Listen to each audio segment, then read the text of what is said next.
Na minha opinião, o time do Felipe Luiz tem tudo para sobrar até a final. Eita! A gente vai ter medo desse Flamengo ao longo da temporada. Fala pessoal, sejam muito bem-vindos ao Flamengo em Forma e agora vamos acompanhar o que a imprensa paulista está falando sobre o nosso querido Mengão, que passou por cima do Maricá e agora enfrentará o Vasco. Ê, Vasco, hein? Certeza que os torcedores não estão nada contentes com esse confronto entre Flamengo e Vasco, porém ele se repetirá nas semifinais dali do Campeonato Carioca, um adversário que a gente sabe que não tá na melhor fase, né? E consequentemente tem tudo para ser um grande jogo, um grande clássico entre Flamengo e seu rival.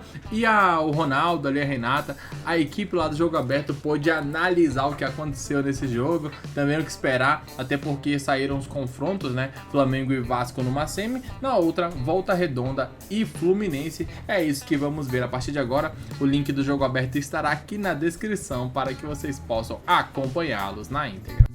Toca aqui no Jogo Aberto porque temos tudo definido. Na próxima fase, a gente terá Volta Redonda e Fluminense de um lado e de outro Flamengo e Vasco da Gama. O Mengão ficou com o título da Taça Guanabara, goleou o Maricá por 5-0 e muita gente jogando bem. Felipe Luiz satisfeito. A última rodada da Taça Guanabara foi bastante agitada. No sábado, o Flamengo goleou o Maricá por 5-0 no Maracanã e conquistou mais um título na temporada. O rubro-negro dominou as ações da partida. O Gerson foi quem abriu o placar após cobrança de escanteio de Arrascaeta. Minutos depois, Léo Ortiz marcou o dele numa falha do goleiro Dida. Na parte complementar do duelo, o Flamengo fez valer a superioridade e balançou a rede mais 3 vezes, com Arrascaeta, Luiz Araújo e Matheus Gonçalves. O camisa 20 tabelou com o Wallace Ian e marcou um golaço para sacramentar a vitória. O Flamengo ele tem uma característica única. A torcida ela exige um certo tipo de futebol, que seja apresentado um certo tipo de futebol que não vale só vencer. O Vasco venceu o primeiro clássico na temporada. Cara, acabou um clássico importante, não só pela classificação, não só por ser o primeiro clássico dessa temporada vencido com esse grupo que está se formando. Então teve muitas coisas importantes, fazer eles acreditarem. O Botafogo até começou melhor no duelo, mas o Cruz Maltino cresceu no jogo após o gol marcado por Verratti. Aos 15 minutos, Paulo Henrique cruzou na área e a bola bateu no braço de Cuiabano. O árbitro marcou o pênalti e o argentino converteu. Ainda no primeiro tempo, o alvinegro teve chances de empatar com Igor Jesus, mas a bola parou em Léo Jardim. No início da parte complementar, o time da casa quase ampliou, com Lucas Freitas e Verratti.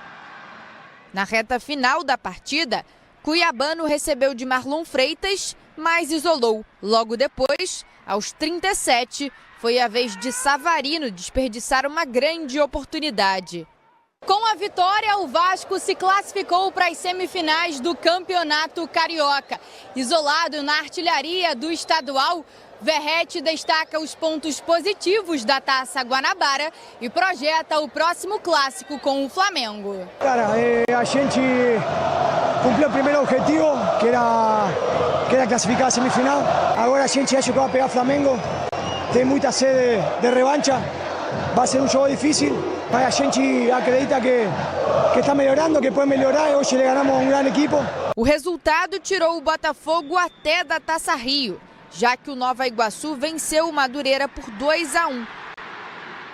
O Glorioso, que terminou em 9º no estadual, amarga um início ruim de temporada, depois de perder a Supercopa do Brasil e sair atrás no placar na Recopa Sul-Americana diante do Racing. O caminho da classificação do Flu começou com um gol contra de Sanches, mas o alvirrubro empatou na mesma moeda depois de Freitas desviar um cruzamento contra o gol do Fluminense. No segundo tempo, Canóbio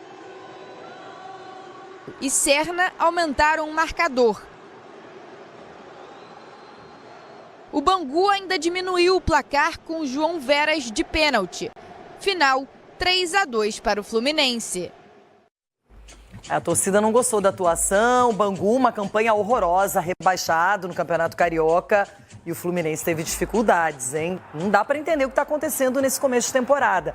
Agora, pior que o Fluminense, Rona, foi o Botafogo, que nem conseguiu se classificar. Olha, é uma coisa impressionante, ficou na 9ª colocação, um time que foi reformulado, mas não tanto assim, e está perdido nesse momento. Eu acho que ainda é a falta do treinador. É a falta do treinador, o John Textor tem que se mexer o mais rápido possível. Ele ficou bravo também com alguns jogadores por causa dessa declaração de não ter treinador, mas você tem que ter um cara para comandar o time. Por mais que um time vitorioso, ele fez a reformulação também, tem que ter um cara pelo lado tático nessa equipe do Botafogo, que é uma equipe boa, não é ruim não.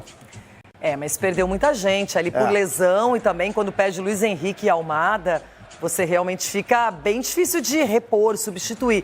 Agora, o Flamengo está sobrando na competição, vai enfrentar o Vasco, teremos Volta Redonda e Fluminense. Na minha opinião, o time do Felipe Luiz tem tudo para sobrar até a final. Eita!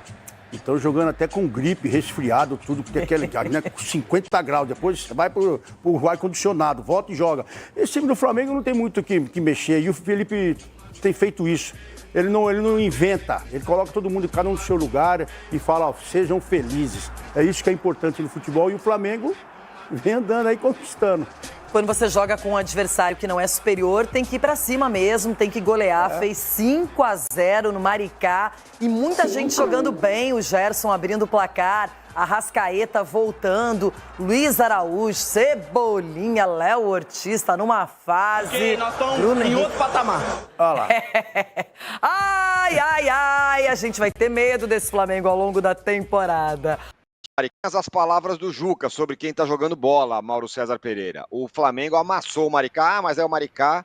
Bom, tudo bem, o São Paulo perdeu do Bragantino, que tudo bem, tá bem, empatou com a Inter de Limeira, e por aí, o Corinthians empatou com o Guarani, e por aí vai. O Flamengo amassou o Maricá e me parece sobrando. E eu tô com o Juca, você começa a olhar os jogos do Flamengo para assistir. E aí?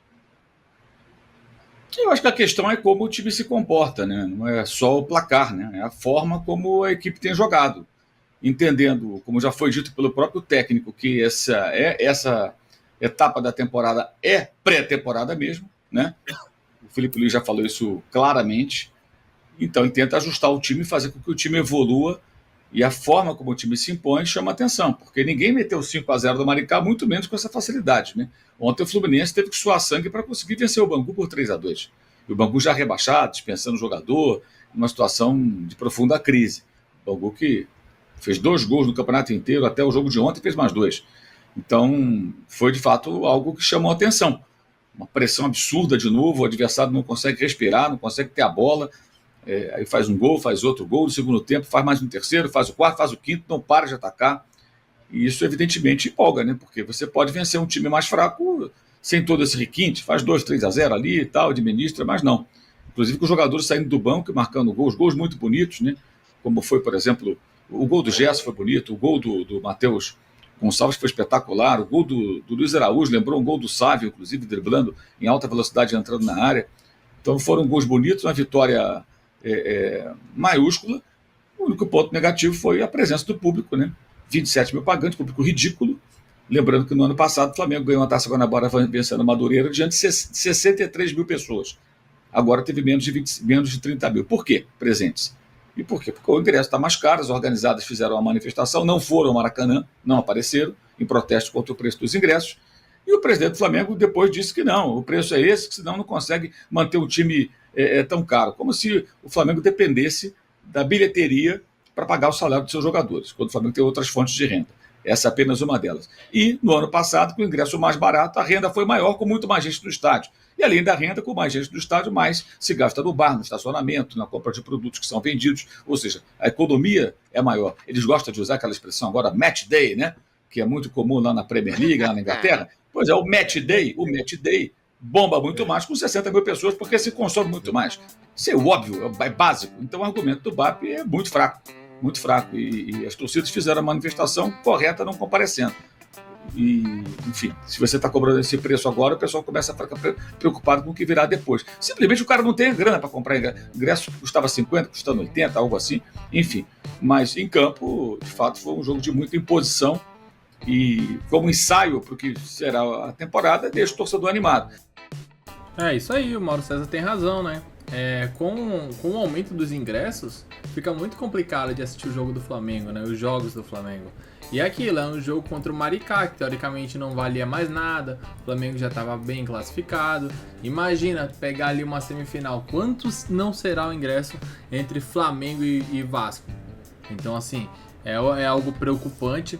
É o que o Mauro falou, faz muito sentido, porque se você diminuir o preço dos ingressos, consequentemente dá mais pessoas, se tem mais gasto, claro, não vai colocar um ingresso a preço de banana, porém, não dá para colocar um ingresso com preços absurdos como esse que foi colocado aí.